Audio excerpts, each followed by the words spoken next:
Is that another bullish case for Hedron and the Hedron ecosystem? Is people coming into PulseChain, they're going to look around and say, okay, what's the most popular products? Where's the biggest communities, the sub communities within?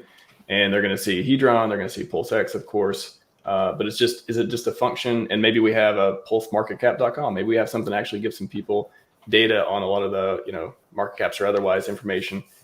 Is that going to be something that they're going to look and, okay, let me start investing? Kind of like people do with coin market cap. Like, oh, what's the top 10? All right, let's go get an index into them, no matter what they are. Can you all see that happening with PulseChain of like, all right, let's get an index. Maybe it's got Hedron in it. It's got other popular coins in it. Well, that's what FUX is going to be. It's a balancer fork. So it's going to be liquidity pools with multiple assets in them. And by owning that liquidity pool token for those pools, like you'll basically be owning an index of all those pools. So there'll be like a Maximus DAO one where you have all of the perps in a single liquidity pool together, and they're sharing all the liquidity together. So they're, instead of all of them being fractional and having a divided amount of USDC, they're all gonna be sharing the same USDC and share all the liquidity together to make it more easy to enter and exit positions, which actually I think they're gonna probably benefit a lot from that fork.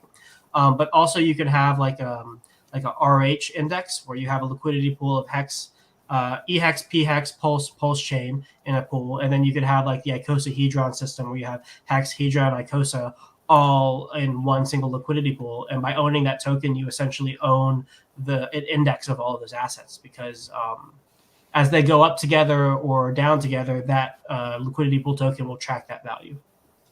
So we're going to have that. We're going to have that.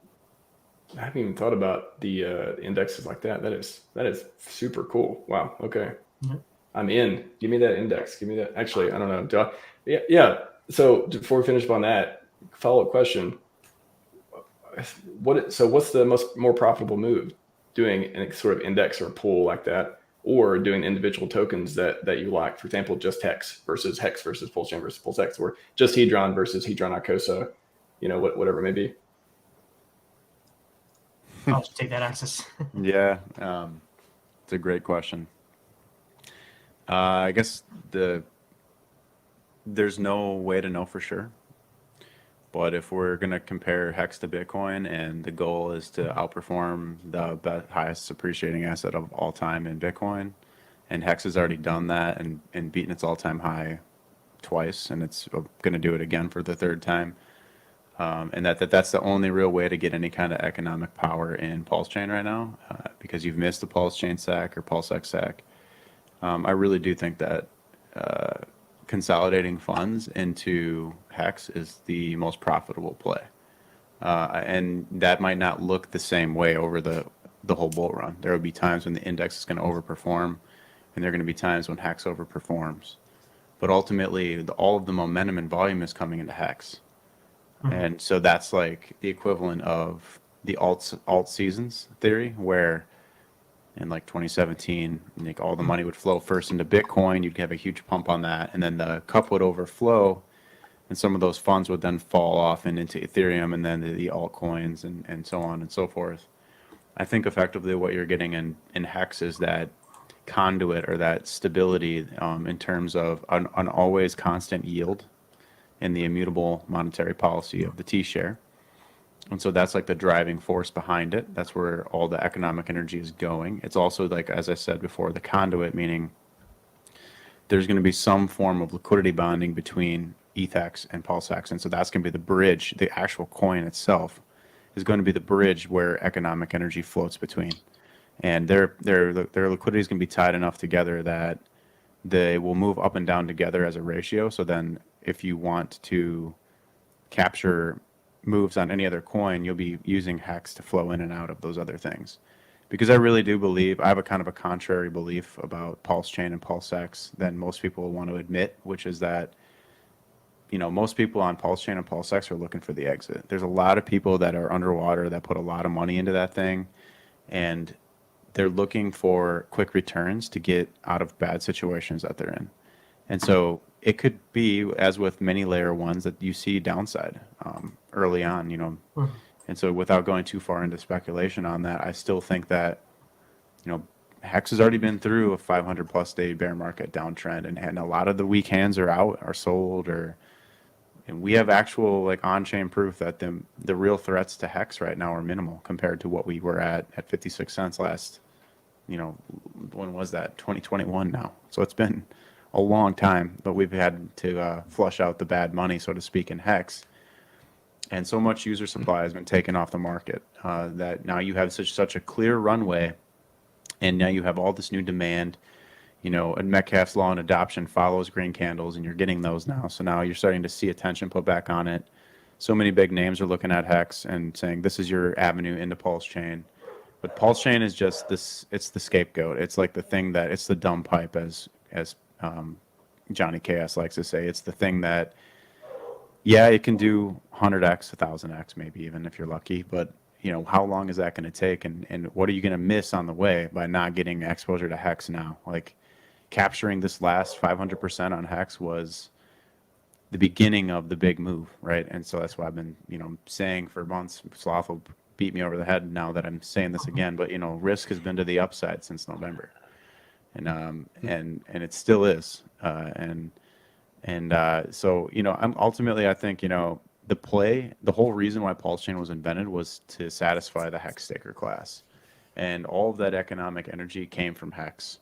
Like over half of the PulseChain sacrifice was HEX. And so those people that are in HEX, they believe in it long term.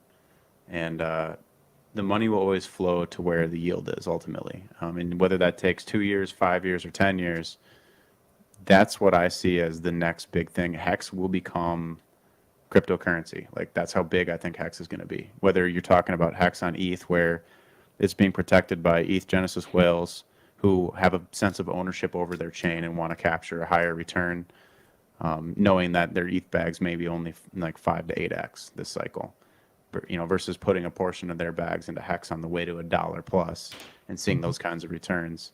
Remember, that's where the volume is, that's where the buy demand is, and this is not just a typical sell the news event. This is a reimagining, and this is like a rebuilding cryptocurrency from the ground up with a stable coin that's immutable and unchangeable, and it has that underlying yield component. Its inflation is predictable. The future market supply is predictable. You can know everything from on the chain.